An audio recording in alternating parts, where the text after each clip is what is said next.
lofa lava. Greetings in the name of our Lord Jesus Christ.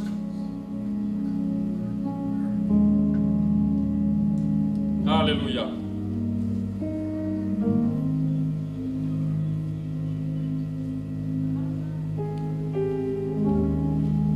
Before we start our service this morning, Tony nai minute ona tawa o mai leole fiunga tofa bolsa ftainga ya Finau.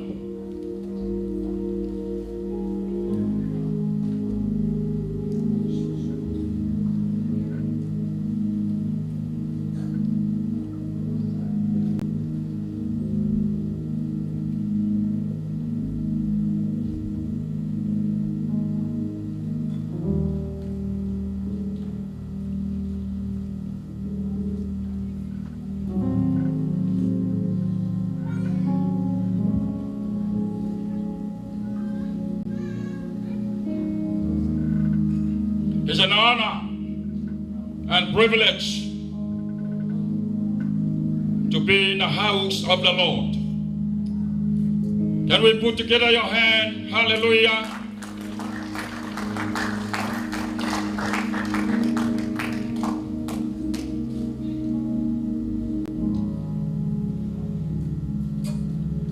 All servants of God and their first ladies,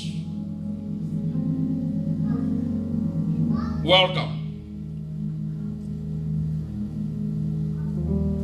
Distinguished guests, families, friends, welcome to the final day of our Father. So can we all stand, please?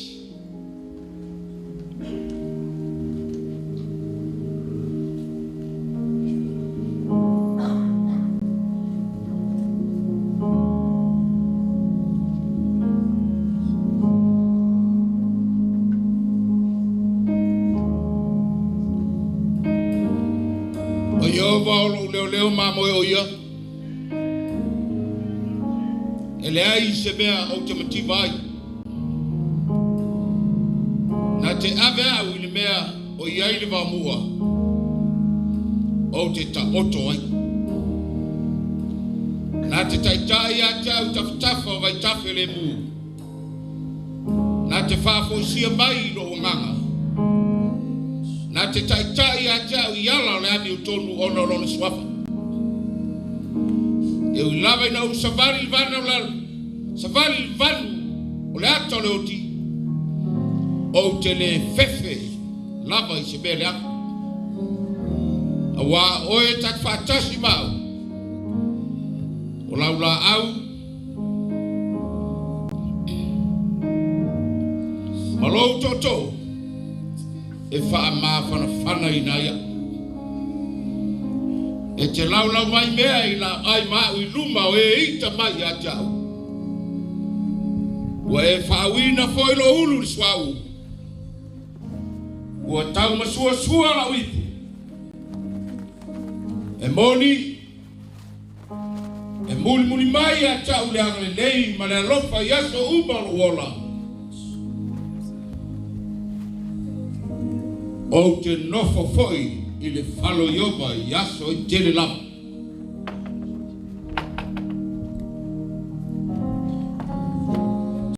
Whamanuia mai le tua, lana fionga pa ia, whamanuia foi le tua i malanga, te lainga ia Finau whaftai, Finatu tatu taita. Lele ie, Ao'oe mātou tena nofo ai lea tupulanga ma lea tupulanga. Bene. Ao lei whanaua mai maunga. Ao lei whaia foe oe le sami ma le atu laulau. O lea tua oe mai le papau e o le whawawau. Bless the Lord, O my soul. O Lord my God, how great you are. Bene. clothed with majesty and honor, wrapped in light as in garment. You have stretched out the heavens like a tent cloth, and laid the beams of your dwelling upon their waters. You make the clouds your chariot, and ride upon the wings of the wind. You make the winds your messengers, and flames of fire your ministers. You have set the earth on its foundations, so that it shall never, never be moved. Lawa nga ye famanuatu ya Yehova, Yehova e lo utua e matua sili lava oe. E ofu oe le viinga marimatango fie. Olo e pulu ile malama, peyo se ie pulu. Olo e fofola le langi, va peyo se ie pui. Olo faya e ia ona fea o pito lunga ile vai. Olo faya ia ao mona no foa fata vale. E fea fio ai o ia apa au ole matangi. Yes, hallelujah. Ole fai o matangi mana angelu. O ana au auna ole afi mumoia. Tu vata sewa au vakstona vatina ile tua le taonei. Hallelujah. Ole toeta o lo tanto waso fiakia. Masio tanto tamaya Finau. Saudi lo manganga la tanto wo no fali dia la tua. Para tu spaya la mapure binga numero no fali mamalu. Toi de los palpa me ola fa. O angelu e mano ni mano e afe olo bibi matala fa la topale. Matabe ko baia. E baia oi Yehova. O atomo le lalo la milonga. Ino mamanu hallelujah. Matalopa ile tua mamanu. Le tua tama, le amo, le nano paia, le fio la fiamma la nano paia. O le ao le calcia.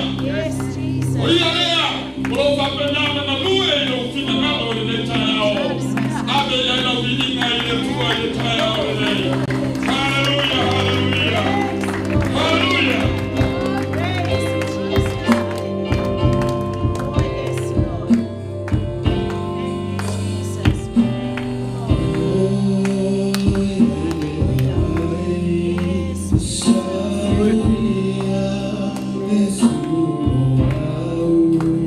Yes, Jesus.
more time.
Tailo mamalu ile tayao nei.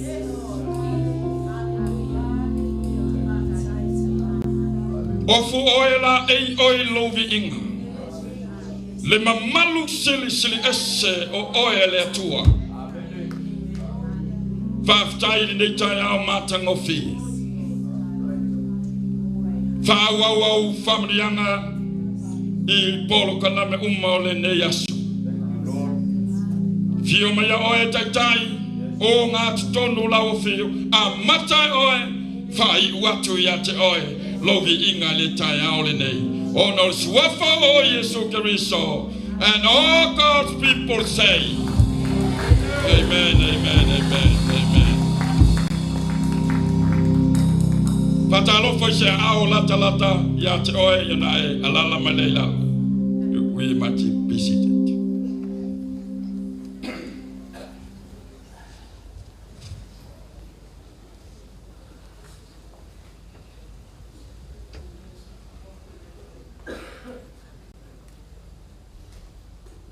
Now the lua mori mau o le taiao nei.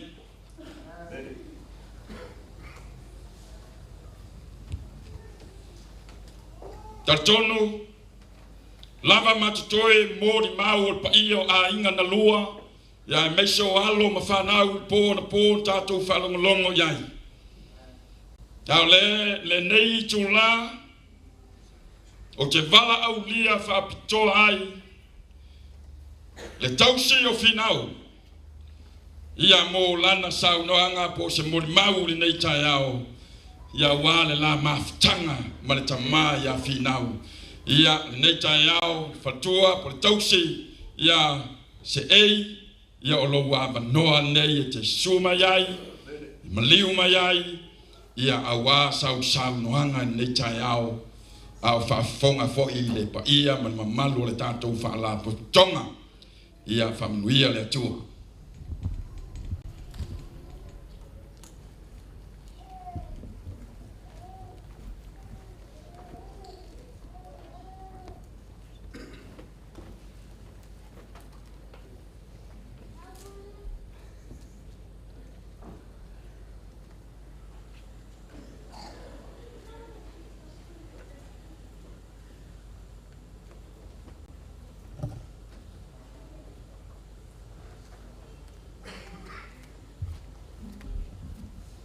Elelei atua.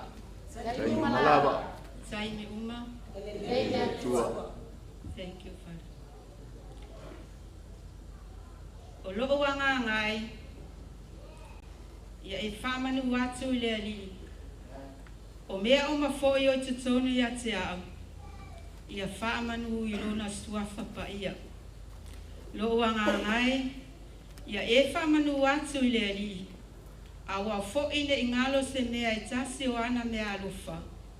O le whamangalo ina ua mioleanga umalawa. Amen. O le whamalolo umai atua uma. O le whaola ina mai lo uola ai le tunga mau. Yes. O le pale ina oe le alofa ma le alofa muti vale. O le e mali ai. E malie ai lo mana o I mea lelei. Amen. O le whaafo wina lo utau le alea whaapei o le aeto. Praise God. Praise the Lord.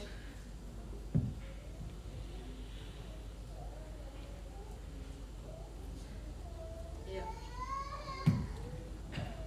O te moana ona whaafoi e atelevi inga ma le whaafitai le tua. Ona nā lofa, ona ngā lei, i le nei aso fōu, ua moli o mai ai loto soifua, ma lo ola. Ua tātou poto mai ai i le toe aso fia o le tamā, ia Finau poe pio. Ia, e le o lava sau, whamtalanga i o tō pa ia mo tō mamali, mai se o sunga i whawhia ngainga mo lato whale tua. Ia ai, o le a batu loa se mori mau mori mamawhtanga ma le tamā.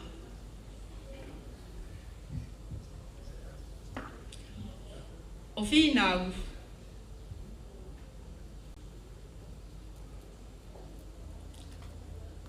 sa masani ma Finau mai New Zealand. O le fase fulo ona tausanga, ma le lus fuluiga o tausanga na maf wheiloa ai ai.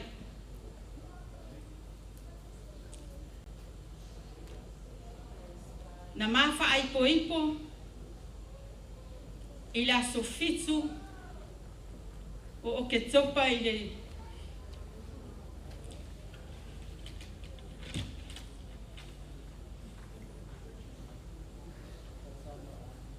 sorry o le wo.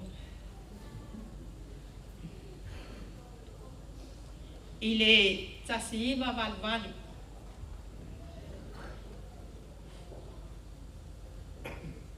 O le aso fitura o ke tupa. Fatoa au loa ai le maa anvesu masi o tu o lua ina wai fale maa.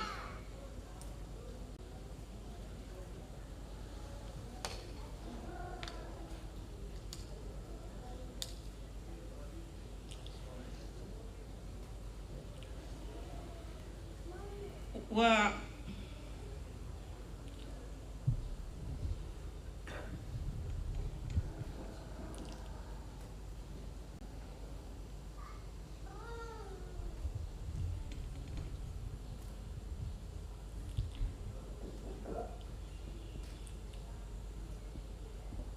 o le ma o mai le i New Zealand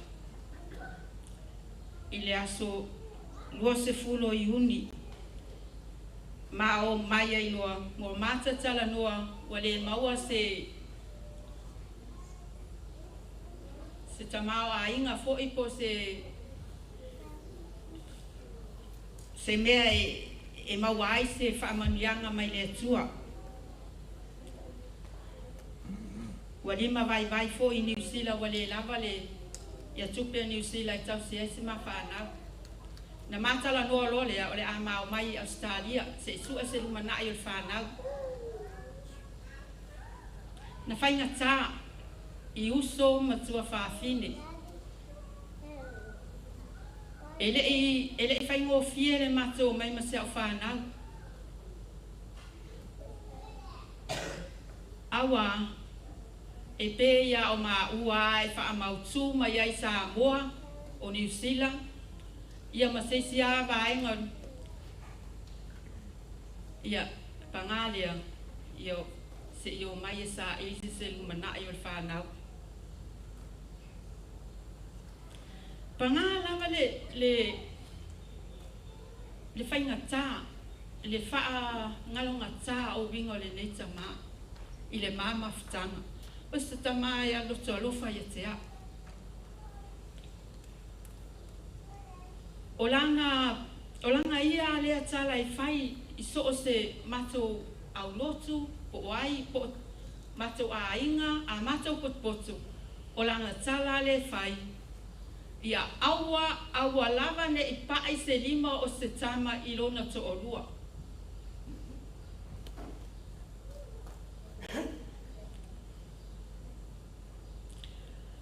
Ia, na sawala ia leo le mau. Ele paai le limo le tamaya au. A o tala, ma wha matalanga e whai mai a te au. E tui ai lo lotu.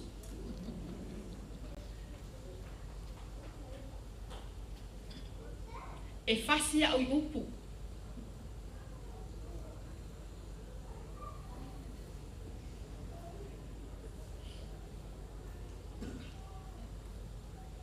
O se tamai e loto alofa. O te langona lava e isi tainu. E moni lava.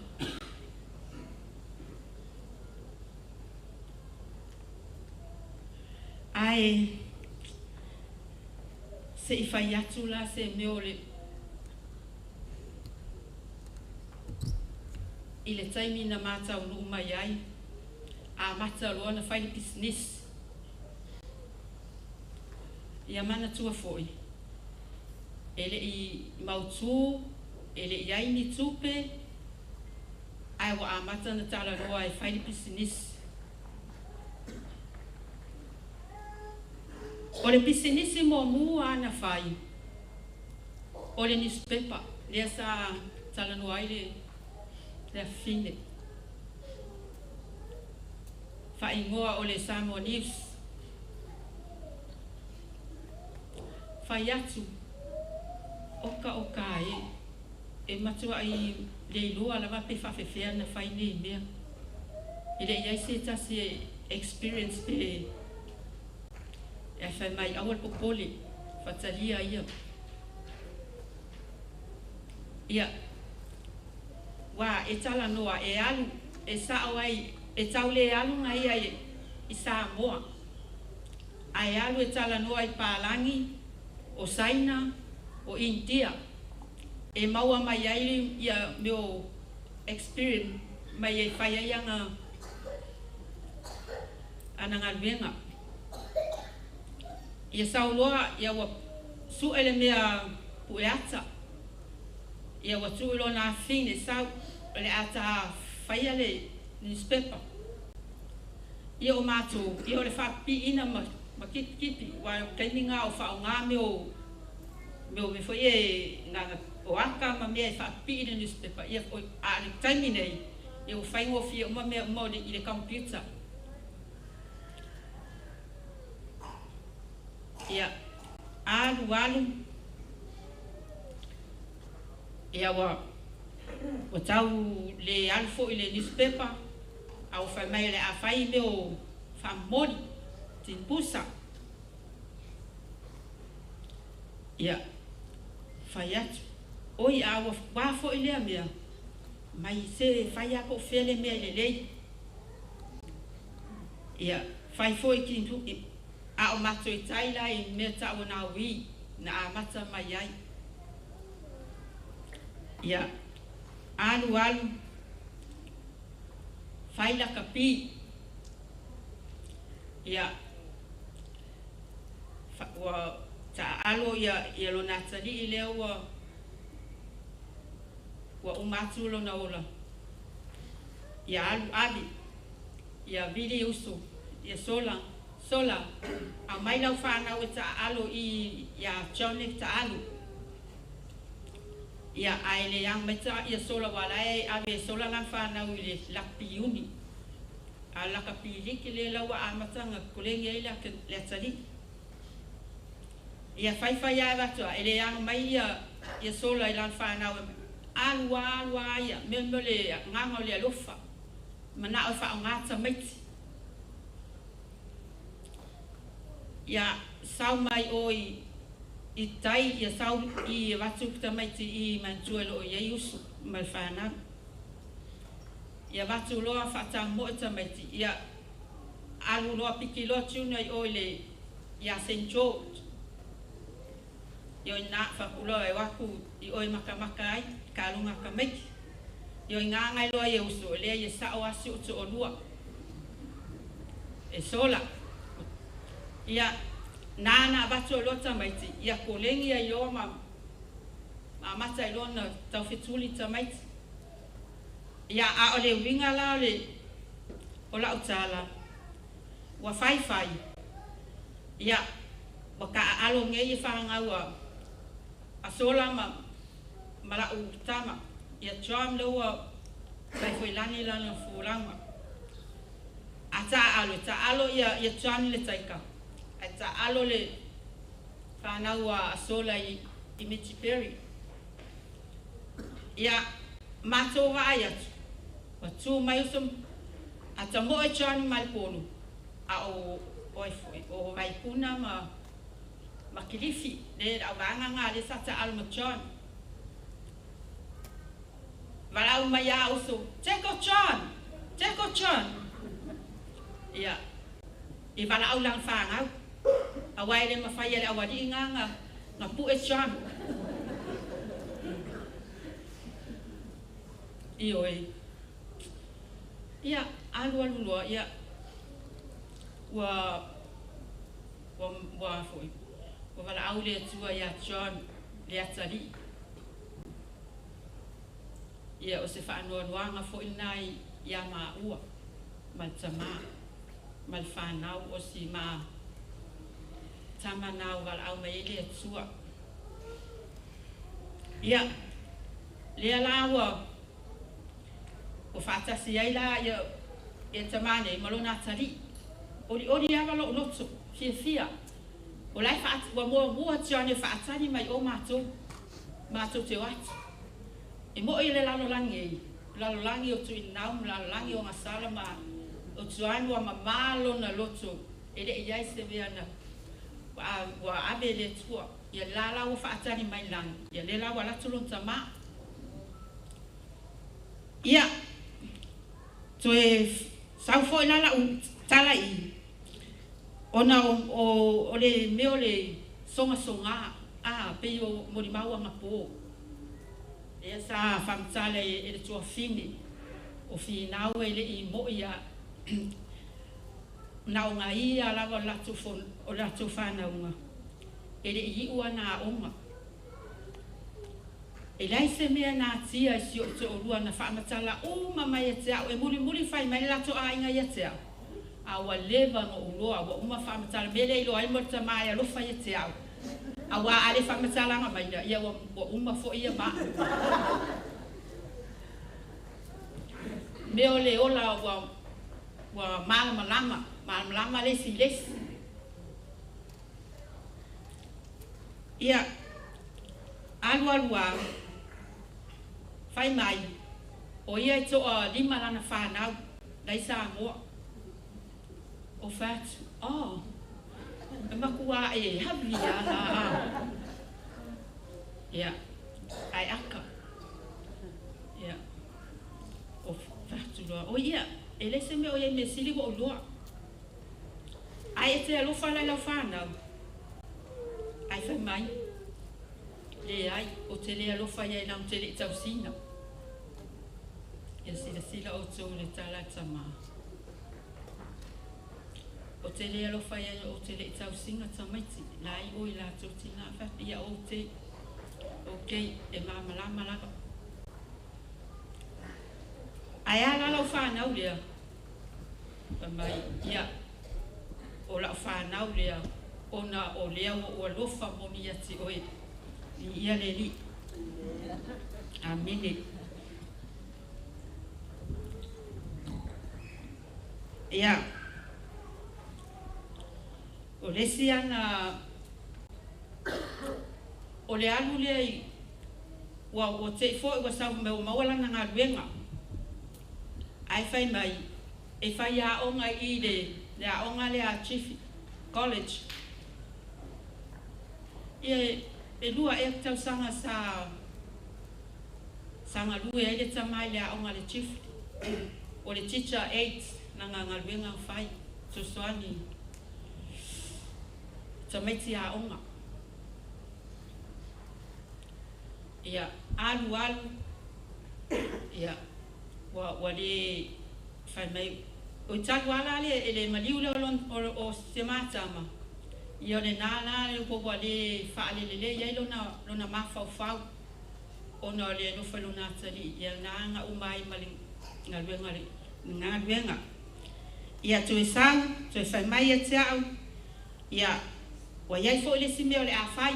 O whatu i o le a e nā mea. Se wa tale i loko le al mau mea lo wa whai. Tu mau ia se mea tas. Ia, tue sau foi. Ia tue whaalu fo le newspaper. Ia lea la e tu la e te wa aia tua i ia foi. Ia oi foi le o ia tio se ma ia la si la fia e tio se ma fai.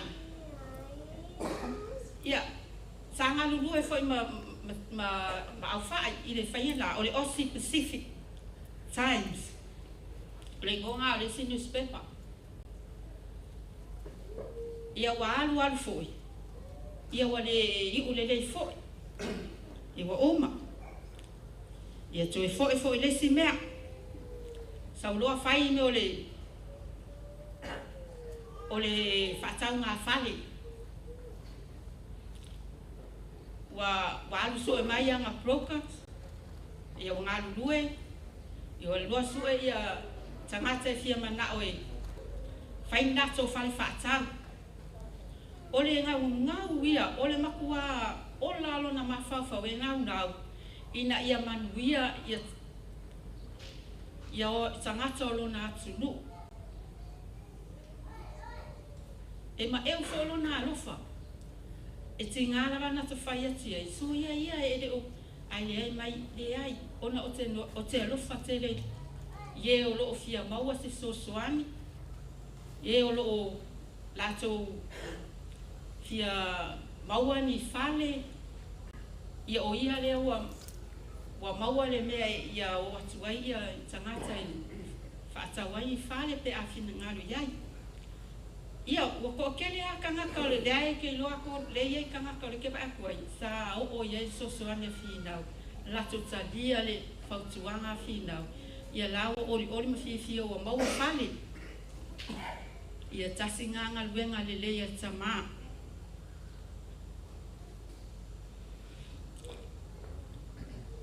O lana ngā luenga muli ia lea sa koe e whai. Sa to e fo ia e whai le ia wha mamoli. Pe ia lana ngā luenga ngā nena a mata mai ai loa na maa. I o to o te lea tangata e vini mai a whatu ia malilie. O le tamaa ua le toi mawhaia se mea ua mai. Ia. Ma eu lava le anga lelei o le atua le nei tamaa. Ia lea sa ngā lulua i loa ma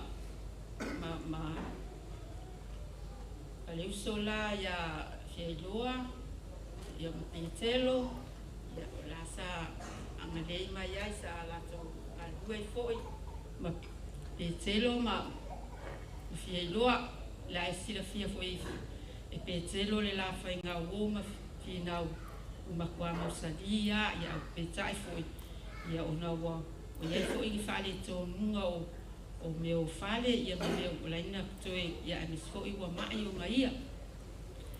Ia, ona, a iwa tula ia leo la o tala muli lea, ia pei fo ia, o mea fo ia ia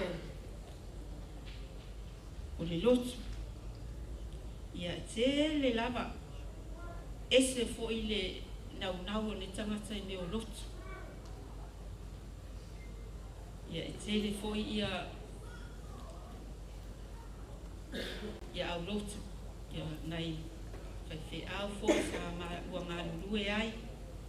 Ia au tamā foi nei a iai ase mea ua sipa foi a te ia ona whamawai foi la ia lea.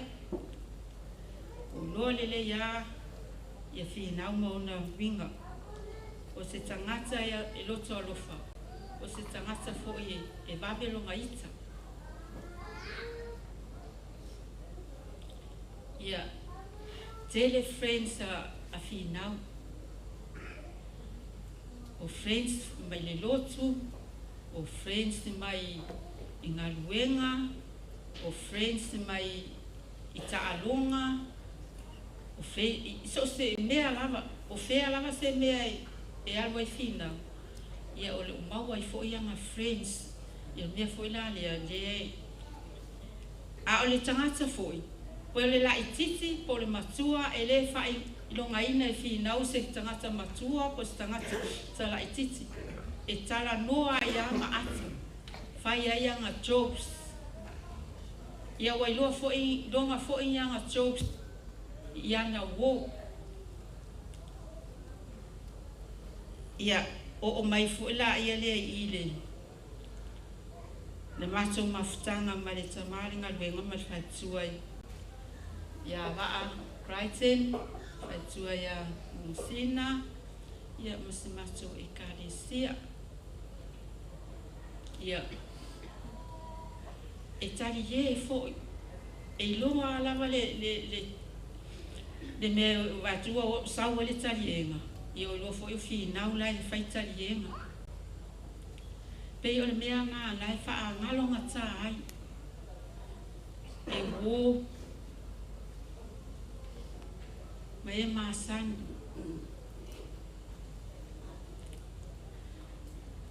ia o la na tsala la vale isi ana fana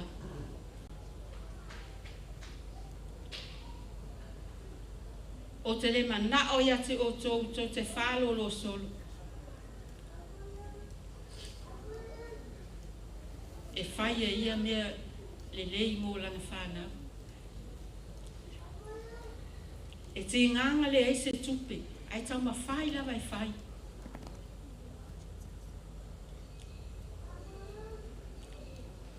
ia Finau ele ma fai na ngalo ia te au lo alofa ma lo ngale pe ia la utala le o te tui luma le au lotu ma fai atu o le tama futanga ele ma fai ona li liu lo loto ia te oi o le tama futanga se io o lava ina ua e wala au mai le tua leoti fatau ate te ata ua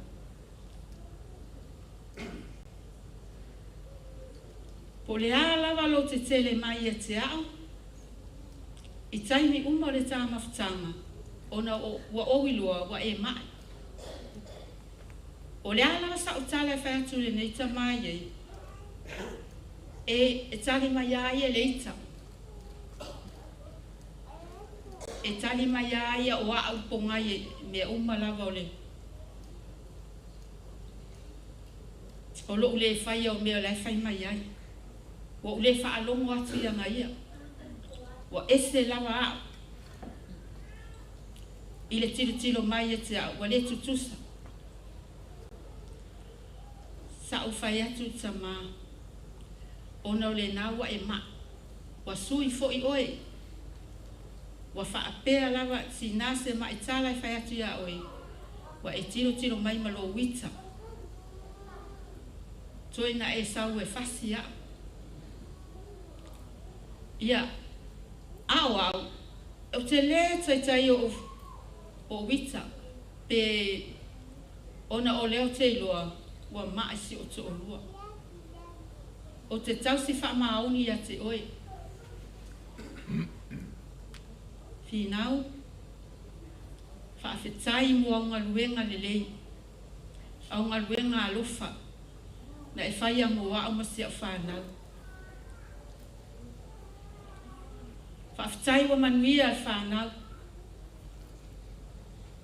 o na o au ngā luenga tama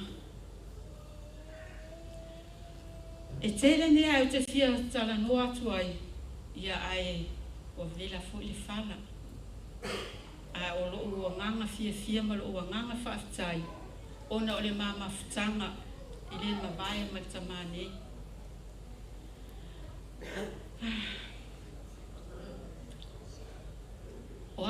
o te ufu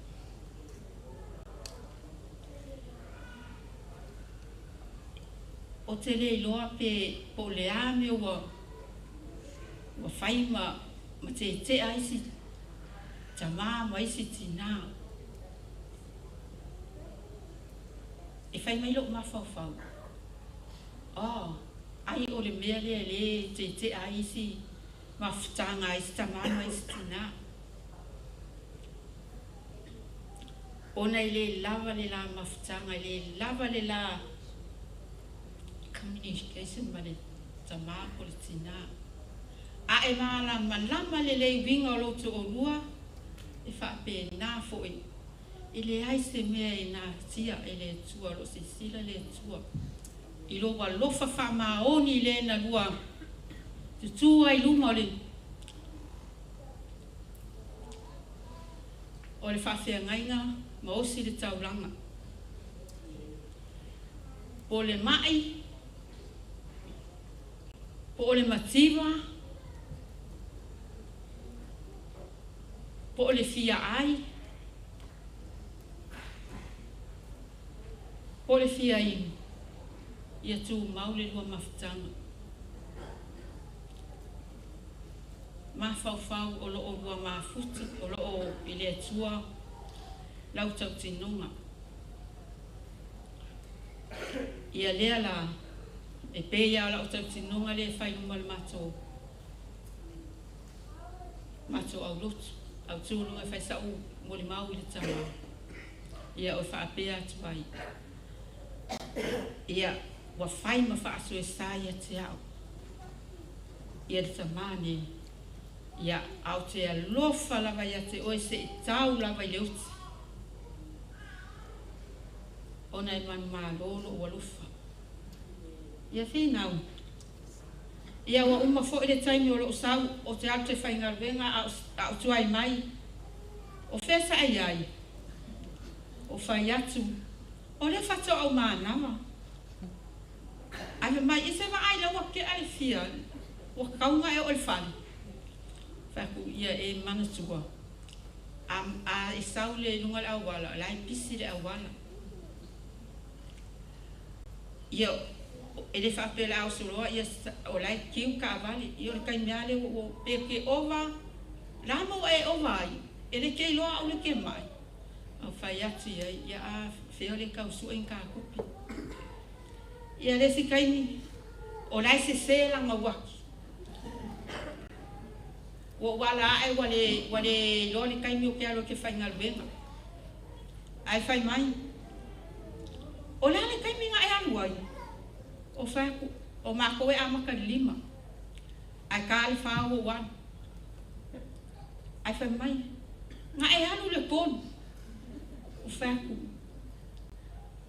Nga o walu wa ke ale wha la ka le lima. Whai mai, ele ai, o ke ala ai. O whaku ki kilo la waki. Ai ki kilo la waki. O lai se le ki e yunga. Ele ki. Mai oi. Ia. O ma foi singa mea. Mai longa mai, wo loa waki ngai. Ia. Wale le sanga ngofu vole le a waki whainga venga mai e pe malo lo ia. Whaku e a e se me. Whaku fo. Ia. Ai to e alu. Io ai wai loi Finau wo le taimi o la awalu ai. O solo malona mai. Wo whai mai wati ngā leu. Ia o li folo whati lau. Nau ki o sauloa fo le ulma. Pai atu lava le malu. Ia na umala i le whamai. Ia whaftai. Wo o rangona le malu lo le longa fi le mu le. Ia o vili lo le whainga luenga. Whai whainga luenga o te lea la tōno au le wa mai. Au te le i whai atu ai wa mai lo tōno o au le wa mai. Au whalonga kulo wa maita titiro. O lai tūla o tā wale o te le o te whainga luenga. Wa la te moe au te le o moe o la te ta o te otu. Au whalonga tu, fisika mai ki a mai la mo lea le whamai. O laua vili i al whaango i al mamu. O na o lea o te mai. Ia, no la ngona lo ina. Sa o awa mai si o tu o lua. O le tae au lola na, ia o whai atu lo i le taine, ia whaatali atu i, so o walu e mai sa o pepa mai, i le fō mai. Mo latu e su e mai se le vai e lena mangala au ia inu ai. Ia ai pangale o te fōi mai, ia wa vevesi atu la o whanau.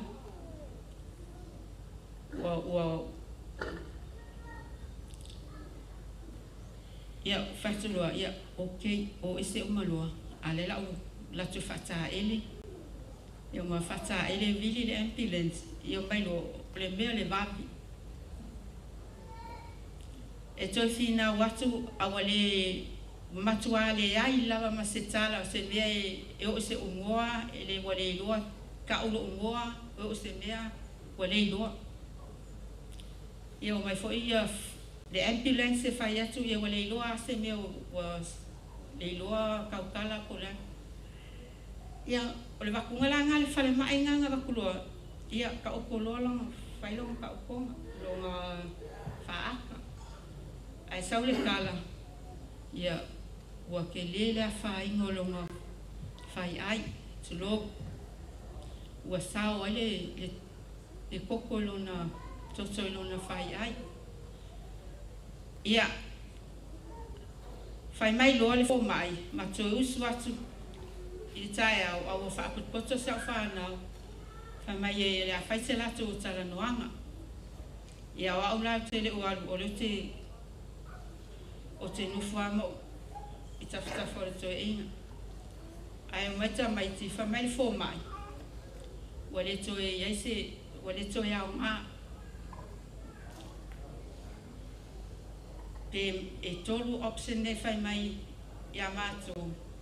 Whai ana medication, o le whai ana tonga fitinga o meo le. Pe ave i le meo le ICU e whaataitari ai lona. Ia, o whai atu i lau whanau, ia whai ai, e le pule lato, pule lava le atua, o lona, o le ola mai le atua. Ai carry on lato tonga fitinga. Ia nana to e umi mai ai le ola Finau, tolu vai asu. Tolu vai asu na nofo ai Finau i le whale mai. O le lua o vai asu, ia o whai mai ai fō mai, o lato e whai le mato meeting, ma se a whanau, ia watai lua i na mea wa tupu ia Finau. Ia ai whai mai, ia o le aso lua, o le atatala o se mai mea umalai a tele. O le wale toi au ngā lato tonga fitinga, o lato māmalama. Vai ma mea ele aise te i mai o Finau o lai ai, e mo i inea Finau, ngal pauale mea ngal matu atu, ia ele aise matala mai o na mata, ia a vei ate tala i ntau kupumele i lea, ma ini ma pe e ata mai, ma mem mai. Ia na whai ale o le malwenga ngā o le o tuatu i o mai, ia ale asorua la na lena, sa tala lo la ave ese uma mea, wale se au ngā, o le mea lai o whailo o loto, o le umi na nofo o Finau o lona ola, o na ilola i ele, o lo o iele la mafutanga ma le atua, o lo o tofo i le atua le whaatua o Finau. Tu sai a toa ale asu, le vai asu, ia o le aso lua tonu ana sata oto ai. Ia pea o au le na mulimuli a ulolo ufia nau lava. Ia Ie'u le ola o Finau ia te au. So o tiro pe whawhewhia na alu Finau. Ba sa whaile mako o atu isi vai ngai o no whai e se tina ia lani le tua fine ma le manu ino o mai. ia o mai lo au latu loa le pona le aso sa aso mafua ia o latu loa o lawa sisi na o ala moi mali ia o te titilo atu ia watau wale aise mana vatele ia o latu loa tu ia na au tafi pe 5 minuti ai amataloana luanga ana mana wa tu ai le tele ia na fa tu Finau ua ole ai tasi ala to langa to maunga ma latu ia ole file mu ia la ngona fo ilo mafana fana la ngona lava lo mafana fana ona lo o Ao'oe le tua ia Finau o te tonu foi ia wasaunia le tua le no foanga mau Finau wala mafuta ia Finau ia la utalana ia ti oi ta mafutanga e faawa o pea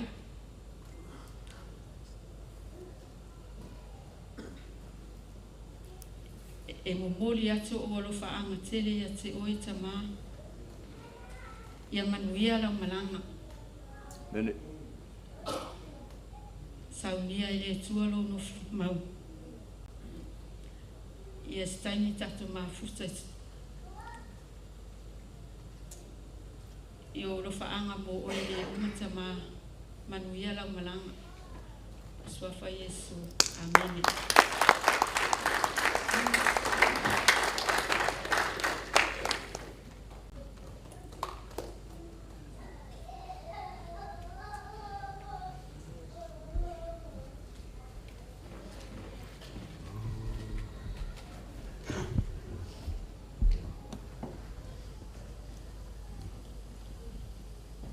Amele to tu fata se yo awa se pat tele na ile tua.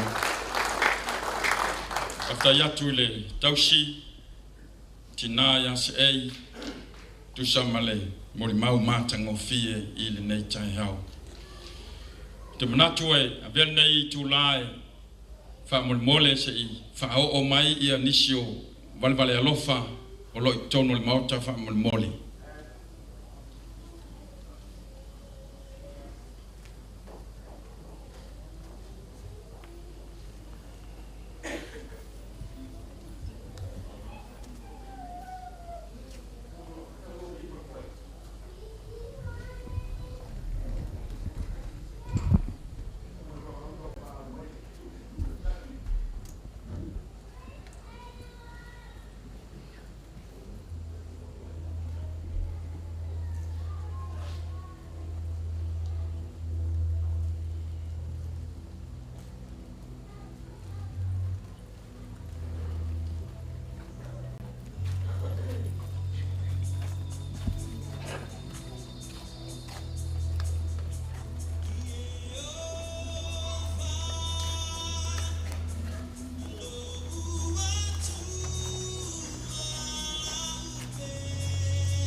Faftai la banoa nei o se mori mau mai atia nei o le tama fa le nganga o Finau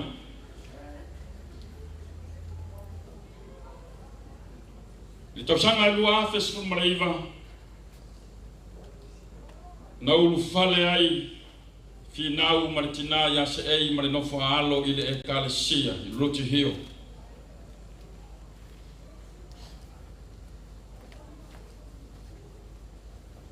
e vala aule tua ya Finau o fitu sumar fata usanga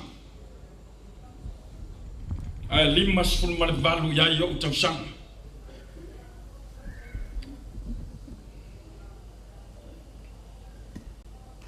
Na luai le matu maftanga malatama faftai mo mori mau e pe ona mori mauina ai le soifua ngalui. O le atua ia o le atua e fa masino o le atua o le anga o ia o le fa masino a mitonu. E awan tatu faia ni mori mau.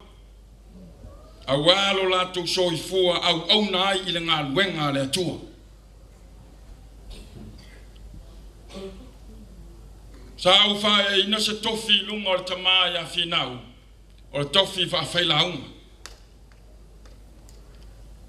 Ma u fa mamalama ia Finau me uma o le tofi. E fisosoani ai i le fai au. Le lau ngaina ma le Ao'oe ina o le upu o le atua. Umi se taimi. Le ana i ma le whātau sanga.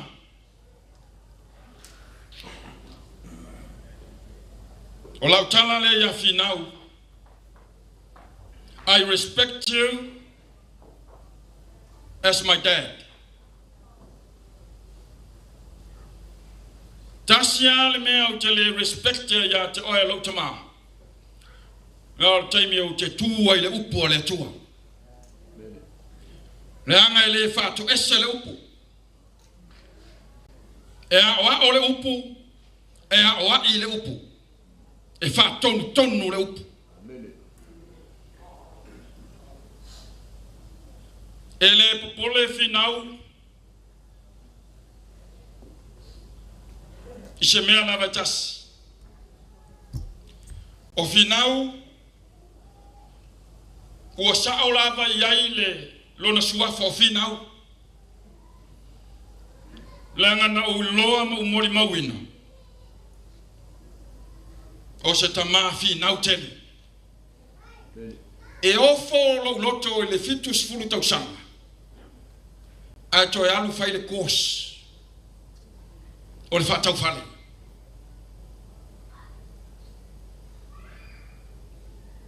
Wo ova mar se fulu e house.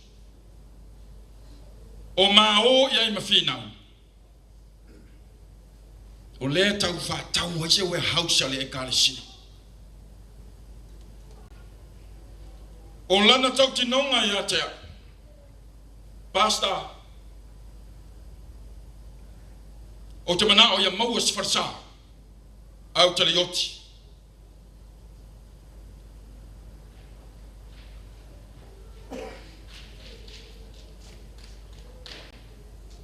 O ala o tangata ele o ala i o le atua. Ma walunga. Ma walunga ala o le atua i ala o le tangata. O le atua na ia o maia. O le atua foi na te toi ave seina. Na foi na maia Yehova. Ave seina Yehova. I e whamanuina le suafa mamalu o Yehova. Ole. Tamaya Finau. Ile maua maftanga. Ole respecti o Finau yata. So staimi uje asiasia il mauta o Finau. Maua maletina. O lona mana onga. Ya o wafe tono le fale. Se fai se me ai.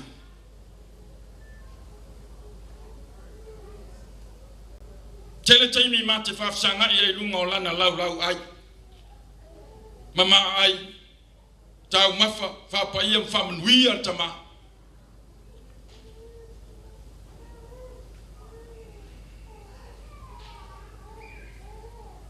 O loia ia te ia se tofi o taitai o tama o le kāresia. Ai le tausanga le nei. Na whae lo iai. Ia le tofi tau tupe le kāresia. Ma whafsanga i le leia ma Finau. Finau. So se tupe e la foi le kāresia i le sa. Ia e Silvia. O te manao. Ia te uli tupe nai la samufua. Ai Ao'oe le afiafi. Ia o maila uli poti o le heua. Umaona Teu tupe le karisia.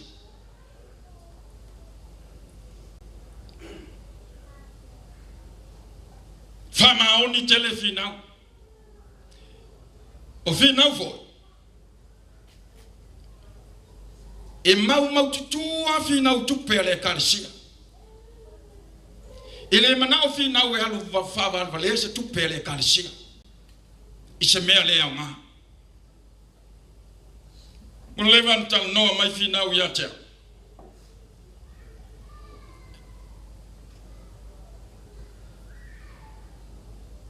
O lona mana onga. Ia tausia o le karisia. Ma mai se tupe man fai fiau. Fai atu ia Finau te talo ile atua. Ia maua le soifua ma le ola manuia ile atua. O lau te talo ia manuia oe.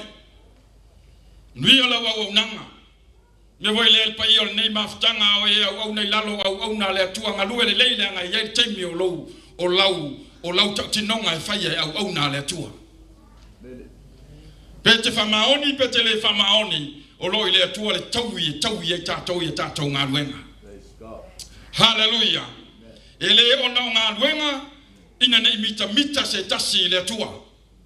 O le me fia va ai masisila ia ile atua o lo soifua. O lo wola fa pa ia ina ile atua. Amen. Hallelujah. Finau o se tama e fia tele me taulaka pi.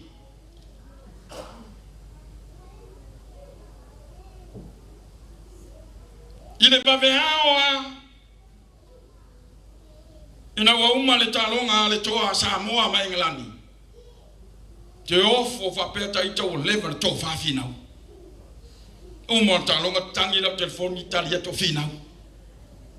O ia tele I to fa, o ia to fa li o fa wat solo fifia. Ala me wa fifia, o fifia o malo le to Samoa. E mi mita I tama whanau le karisia. E me se siona alo teine o lo fa pena ona ta alo. I au ali nei atunu. Finau fa malor ngalue. Ile o ya te au se taui. Au saunia le atua le taui mo oi. Faftai mo meuma. Faftai fatua yas ei. Mane nofo alo. E ono tatou. Maftanga I tono le karisia. Matango fie meuma.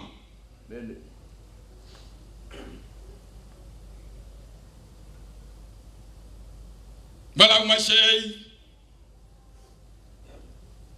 Pasta o tinga ina Finau. Fai atu yasina sina tau. Tau nu atu I Mount Druid, wole iloa el tamase mea.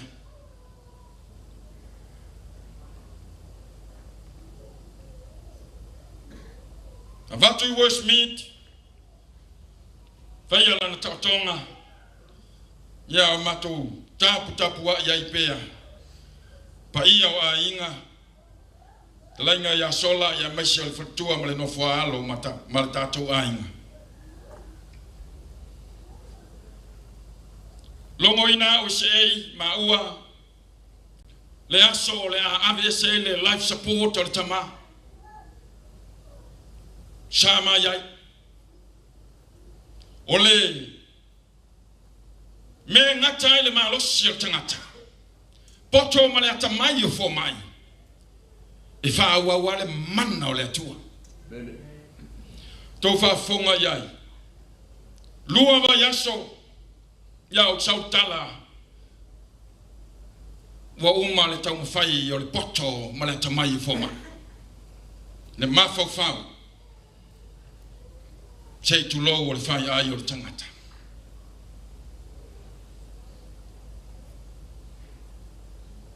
stasio taimi no wa vese le life support o mato atu foi Amato yaila chonu ma o lo fa penal ta oto maltama Maritaine forma. No vai ai walua e va penele limo Finau. Tolua tasi lua tolu te lole mai tau se ei matatou sa ye te mile. E ole na fa sili en te forma. Pe ye se winga o ia me tatou wanu. Ele i toi malama tama. Se yo na te ale le tasi le losful minute te ai le tasi po la solua. Ya falongo ina lo te tangi telefoni. Au vai lua poa. Tango atu o sunga ya Craig. Wolongo mai Finau pass away. Fa tusina ta ua falma. Tau nu watu o lo vanga vangai pea le tama el tina ma le Finau e Michel pa ia o a inga lua. Hallelujah. Na mele to ya me so pati ne ta yao ono so ifuanga lue o tatou tama ya Finau. Tatou mai so upu fa malosi o longo inau. Le afor sul lua le afor sul lua tau on tatou tau nu ai i le fanua maliu. Ale upu mo e ma u le ta yao nei. We must all know the power of the resurrection of Jesus Christ. Without the resurrection of Jesus Christ, no one. Laisse tassi toi tu penale toi tu Yesu. Amen. Fama moi olale. This is our living hope. Finau fall asleep.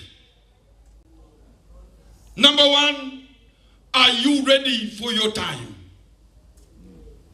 Amen. Hebrews chapter 9 verse 27. Is now appointed unto all men who wants to die, and the judgment follows. Amen. Ole ochi ole appointment. The Bible very clear. Are you ready for that appointment? Ele aiso loto e faia. Famaitala yopu e pasia loa. Le faitau kwa fa'io masina wa tau ele tua le sesiele e toi sopo ia. Fitus fulu tau sanga. The lifespan is spent tangata ile lalolangin nei. The Bible says only 70. If 80, good on you. Blessing on you because you take care of yourself. Take care of your body. God doesn't take care of our body. Take care of our body, especially our food. Amen.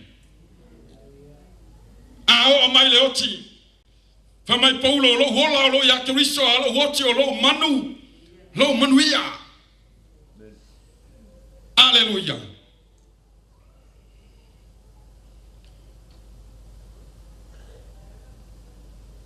Oleoti.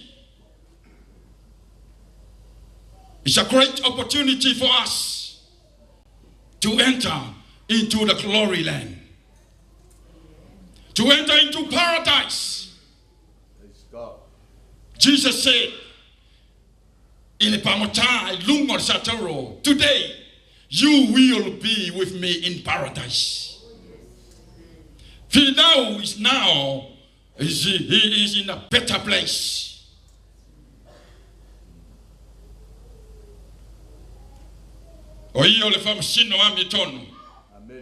Jesus said there are many mansions in my Father's house. Tell me no for the moto lotama analei po walo sa uni semena no for ai tato. Afai foi o talo sa uni semena no for I will come back. Jesus is coming back soon to take us back home. Eleo so tato no morning nei. What to see earlowing all to see all to my mamoy. For those who receive Jesus, the one who sent from God, who died on the cross, buried, and he resurrected by the power of God. Amen. Hallelujah. Paul says in Philippians 3 verse 10, I want to know Christ and the power of his resurrection and fellowship with his sufferings. Hallelujah.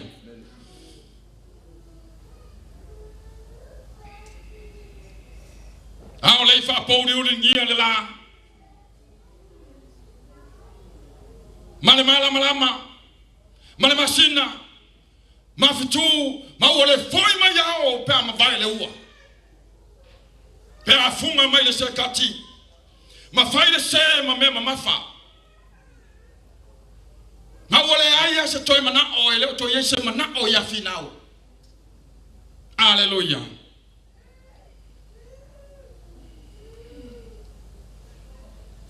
Mai le poto Solomona. Ao'oe fa maluina le mai ario. Tatou lo soifua maola. Ao'oe o mai loti. Ao'oe fa maluina le mai ario. Ao'oe ta ele pu auro ile vai puna. Pe nuti le kate. Ile vai puna. Ma fo ya tu le ele. Le fuefu ile ele pe ona yai oia. Ma toi fo yatu le nganga ile tua o le na fo ina mai. Hallelujah. O le tino o finau o le ala fo ile ele. Pa matala tu spaia o le ele e fo yatu o le fuefu le o tatou o e fuefu o tala tu spaia. Na tatou fe wa ia la langi nei o tatou o le fuefu o le ele. Now real person is in you and me. That is why we all stand right in front of Christ's judgment seat. Tu waitama, tu tina, tu finau, tu fanau. Tartali mena faya tino nei pele lelei pele anga. Amuia e woti oi leri. Ave sau pati ile tua ne taiao. Hallelujah. Amuia e whanonoa se ei mene nofo alo pa ia o a inga na lua. Awa e le te ale nganga wha o le tua ya te o tau. Mai tatou umai le tai ao le nei. In the name of Jesus, amen. Now, our service to be continuing on to the cemetery. So right now, ben whau tatou tutulai fatasi. Ile ava malfalo alo. Ao la sauni. Tatou te malanga atu.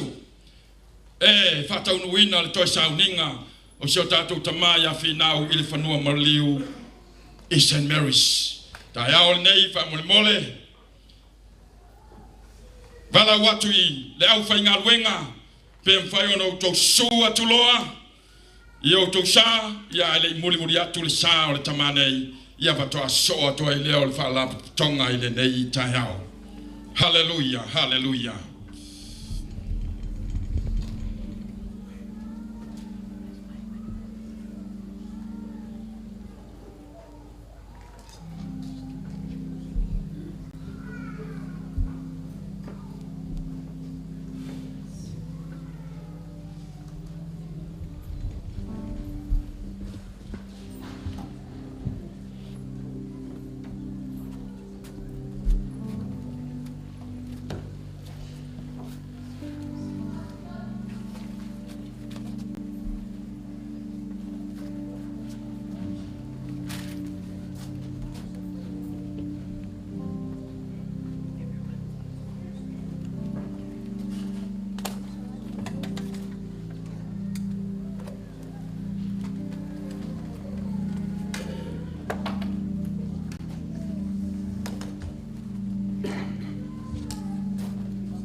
Occupying the front stairs. Yes. Yeah, absolutely. So let me just get this all in place. Yeah, absolutely. Do you want to travel in the hearse? Do you want to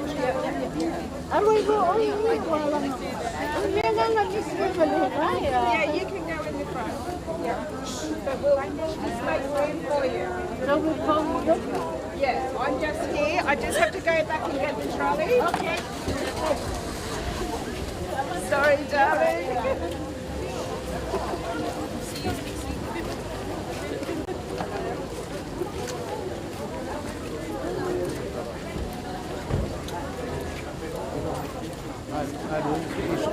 Aqui uma piada, só que foi bem bacana.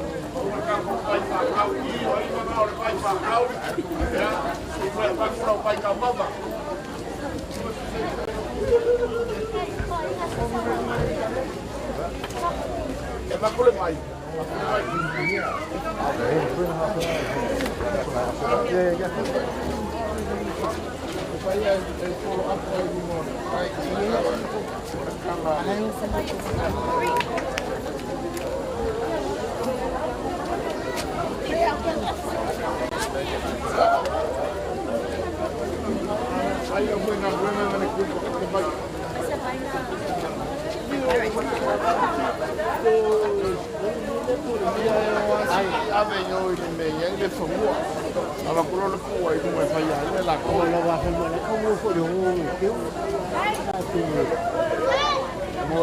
Ia fai mo fona ko si mele langa la ku kule.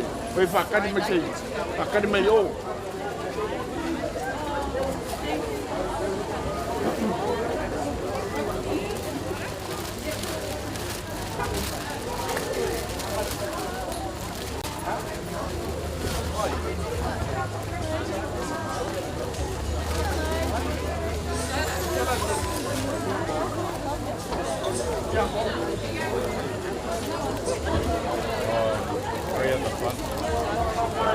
Are those going in here too?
Manuel.